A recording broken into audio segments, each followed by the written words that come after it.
Hello aspirants, welcome to AKSIAS academy daily current affairs. So ముందుగా మనము last టాపిక్లో ఇచ్చినటువంటి క్వశ్చన్ చూద్దాం.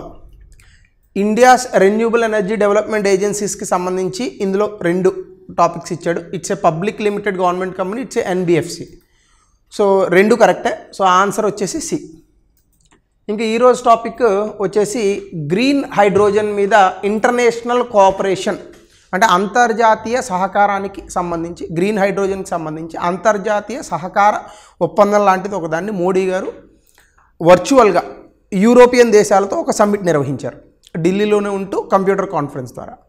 సో మనందరికీ తెలుసు, ప్యారిస్ 2015 సమ్మిట్లో భాగంగా భారతదేశం తన యొక్క కార్బన్ ఉద్గారాలను చాలా అద్భుతంగా తగ్గిస్తామని చెప్పింది.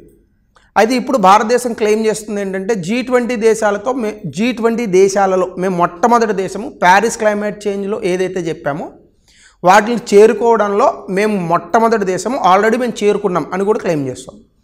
రెన్యూబుల్ ఎనర్జీ, పునరుత్పాదక శక్తికి సంబంధించి భారతదేశం ఇప్పటికే చాలా ఎక్కువగా తన పునరుత్పాదక శక్తిని పెంచుకుందని కూడా భారతదేశం చాలా విషయాల్లో ఇంటర్నేషనల్ కోఆపరేషన్కి సంబంధించి చెప్తున్నారు.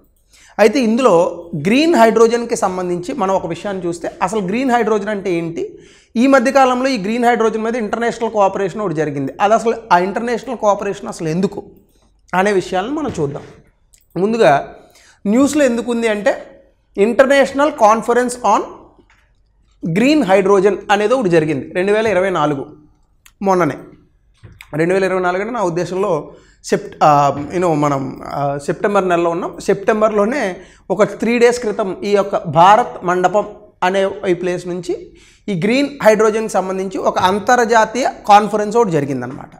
వర్చువల్గా ఇది చేశారు. ఇందులో ఏంటంటే international cooperation on scale up hydrogen production. సాధారణంగా ఈ గ్రీన్ హైడ్రోజన్ అనేది ఇప్పుడు కొత్తగా వచ్చినటువంటి ఒక నూతన సాంకేతికత. అంటే మనకున్న శిలాజ ఇంధనాలను వాడకుండా ఆ స్థానంలో పర్యావరణానికి హితంగా ఉండేటటువంటి, అంటే పర్యావరణ రహితంగా ఉండే ఇంధనాలు కాకుండా పర్యావరణ హితంగా ఉండేటటువంటి ఇంధనాలను వాడాలనేటటువంటిది ఇక్కడ అంశం.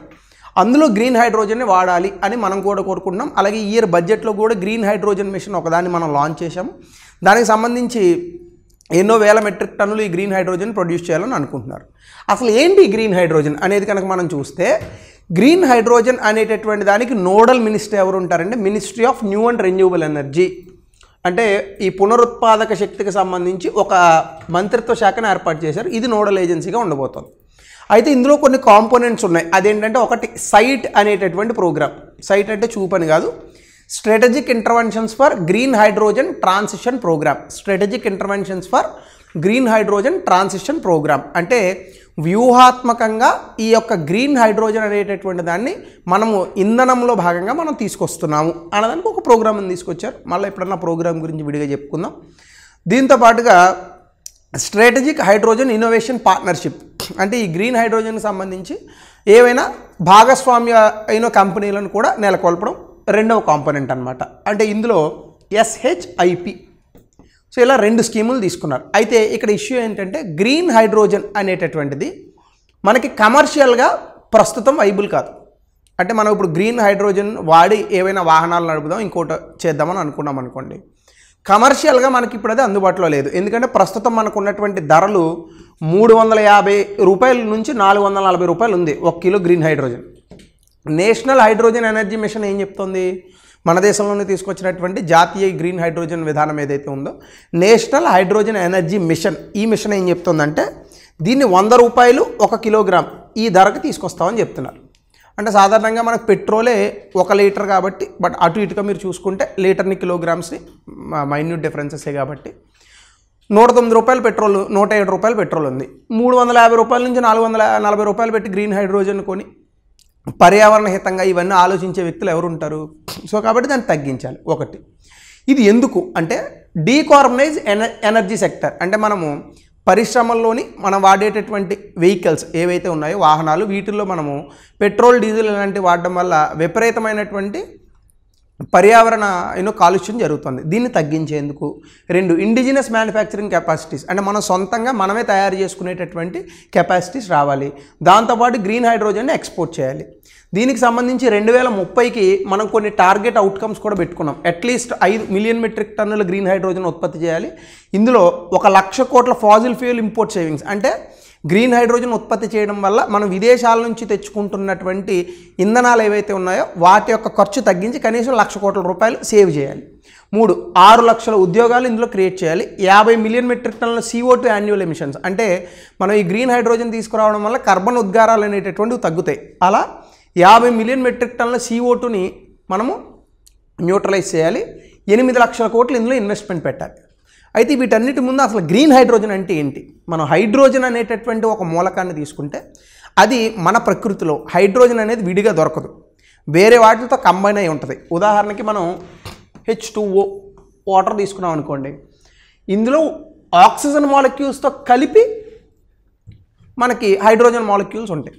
ఇప్పుడు మనం ఏం చేయాలి? గ్రీన్ హైడ్రోజన్ అనేటటువంటి దాన్ని ఇలా వేరే వాటితో కలిపి ఉన్నటువంటి వాటిని ఎలక్ట్రోలైసిస్ అనేటటువంటి పద్ధతి ద్వారా, ఎలక్ట్రోలైసిస్ అనే పద్ధతి ద్వారా, ఎలక్ట్రోలైజర్ ఉపయోగించి, అదొక డివైజ్ అని అనుకోండి, ఈ పద్ధతిని ఉపయోగించి హైడ్రోజన్ని వేరు చేస్తాం, దాన్ని ఇంధనంగా వాడతాం.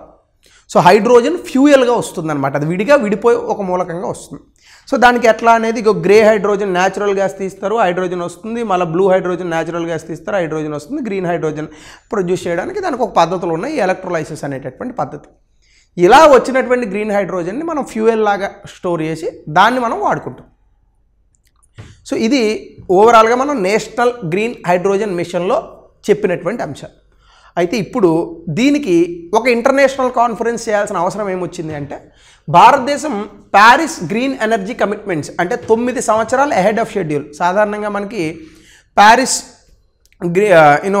అగ్రిమెంట్ చేసుకుని మనకు 2015 అయింది.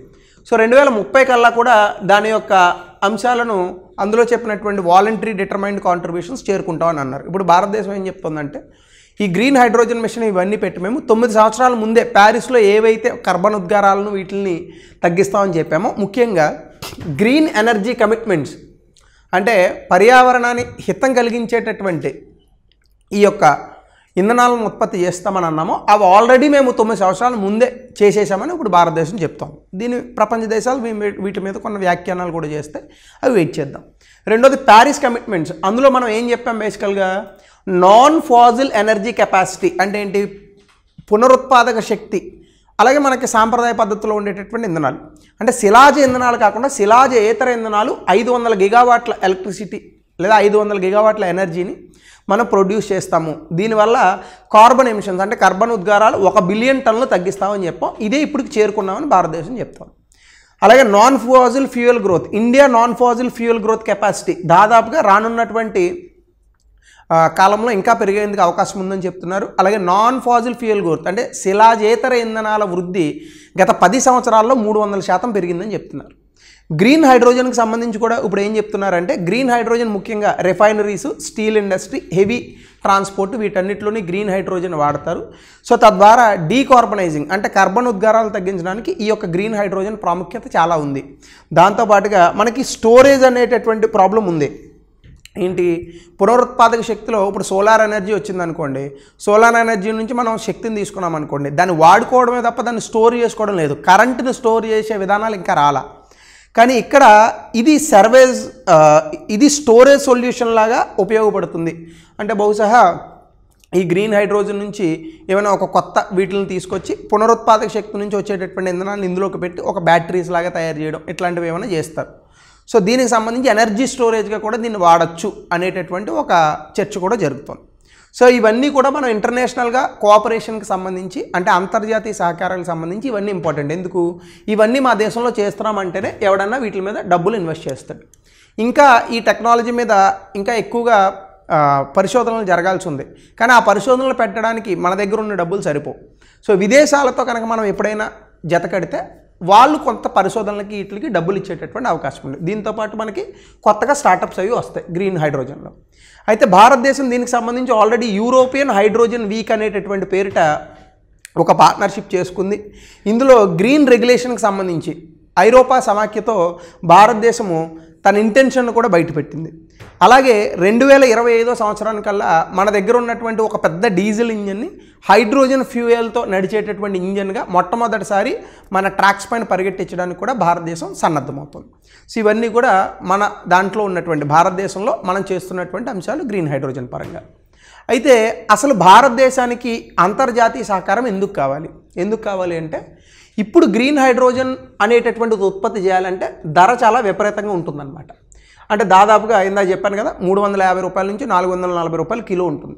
ఇది తగ్గించాలి. ఇది తగ్గించకపోతే ఏమవుతుంది, ఫాజిల్ ఫ్యూయల్స్ కన్నా ధర ఎక్కువ ఉందనుకోండి. ఇప్పుడు కరెంట్ వెహికల్స్ నార్మల్గా ఈ పెట్రోల్తో నడిచేటటువంటి ఇంజిన్ల కన్నా ఎక్కువ ధర ఉన్నాయి, అందుకే ఎవడు కొనట్లా. అది తగ్గిన రోజు అవే కొంటారు. సో అలా తగ్గించాలి. దీంతోపాటు దీనికి సంబంధించిన నూతన సాంకేతికతలు, దానికి సంబంధించినటువంటి మౌలిక సదుపాయాల్లో పెట్టుబడులు ఇవి పెరగాలి. ముఖ్యంగా ఈ ఎలక్ట్రోలైజర్ అనేటటువంటిది ఒకటి ఉందని చెప్పాను కదా, ఈ ఎలక్ట్రోలైజర్ ద్వారానే మనం హైడ్రోజన్ని వేరు చేయగలం. ఈ ఎలక్ట్రోలైజర్ అనేటటువంటి వాటిల్లో ఆ నూతన సాంకేతికతను పట్టురావాలి. ఇప్పటికే 2014-2019 మధ్య ఆ టెక్నాలజీ 40% ప్రైస్ తగ్గిందని అంటున్నారు. ఇంకా తగ్గించేటటువంటి ప్రయత్నం చేయాలి. అలాగే ఎలక్ట్రోలైసిస్ కాస్ట్, ఎలక్ట్రోలైజర్ ఉపయోగించి మనం ఎలక్ట్రోలైసిస్ చేస్తాము. ఈ గ్రీన్ హైడ్రోజన్ ప్రొడక్షన్ అనేటటువంటిది కూడా ఈ ఎలక్ట్రోలైసిస్ అనేటటువంటి పద్ధతిలో చాలా ఎక్కువ ధర ఉంది. సో వీటిని కూడా మనం తగ్గించాలి. అవి తగ్గిస్తేనే గ్రీన్ హైడ్రోజన్ మనం అనుకున్నట్టుగా ఫుల్ఫిల్ అయ్యేటటువంటి అవకాశం ఉంటుంది. అలాగే ఎఫిషియన్సీ ఆఫ్ ఎలక్ట్రోలైజర్స్, అంటే మనం ఇప్పుడు చూడండి సోలార్ ప్యానల్స్ ఉన్నాయి. మనం ఎంత ట్రై చేసినా సోలార్ ప్యానల్స్లో మనకి అవి తీసుకున్నటువంటి దాని మీద పడిన సూర్యరశ్మిలో 20% మాత్రమే మనం ఎలక్ట్రిసిటీగా మార్చగలం. ఎలాన్ మస్క్ కూడా మనం చెప్పారు. చాలామంది అడిగితే అవును, మనం సోలార్ ప్యానల్స్ ఎన్ని పెట్టినప్పటికీ కూడా గతంలో ఉన్నటువంటి సాంప్రదాయ ఇంధనాలకు అనుగుణంగా మనం సోలార్ ఎనర్జీని మార్చలేము, అందులో ఎఫిషియన్సీ ఉండదు అని ఆయన తేల్చి చెప్పాడు. ఎందుకంటే ఇప్పుడు ప్రపంచ కుబేరులో ఆయనే కాబట్టి ఆయన మాటలు వింటుంది ప్రపంచం. అట్లాగనే ఇక్కడ ఎలక్ట్రోలైజర్స్కి సంబంధించి ministry of new and renewable energy ఏం చెప్తోంది, ఆ మంత్రిత్వ శాఖ, మన దగ్గర ఉన్న ఎలక్ట్రోలైజర్ ఎఫిషియన్సీ దాని యొక్క సమర్థత చాలా తక్కువగా ఉంది, ఇంకా బెటర్ టెక్నాలజీస్ రావాలి అని చెప్తాం. అలాగే రీసోర్స్ అవైలబిలిటీ, అంటే మనకు కొన్ని మెటీరియల్స్ ఉంటాయి, ప్లాటినము, ఇరిడియము, ఇట్లాంటివి ఎలక్ట్రోలైజర్లో మనం వాడతాం. అవి ఉంటేనే ఈ ఎలక్ట్రోలైజర్ని ఇంకా బెటర్గా మనము తయారు చేయొచ్చు అనమాట. సో మనకి ఈ రీసోర్సెస్ కూడా తక్కువ ఉన్నాయి, అమెరికా లాంటి దేశాల దగ్గర ఎక్కువ ఉంటాయి. అలాగే ప్రొడక్షన్, ప్రపంచంలో ఈ గ్రీన్ హైడ్రోజన్ కనుక మిగతా దేశాలన్నీ కూడా, అంటే జర్మనీయో లేదా యూకేనో లేదా మిగతా దేశాల ఫ్రాన్సో ఇలాంటి దేశాలు కూడా అందిపుచ్చుకుని ఈ గ్రీన్ హైడ్రోజన్ టెక్నాలజీని కనుక పెంచితే బహుశా వేరే దేశాలు తక్కువ రేటుకు ఉత్పత్తి చేసేటటువంటి అవకాశం ఉంది. దానివల్ల ఏమవుతుంది, ప్రొడక్షన్ స్కేలప్ అవుతుంది. ఎప్పుడైతే ఉత్పత్తి పెరిగిందో ధర తగ్గేటటువంటి అవకాశం ఉంది.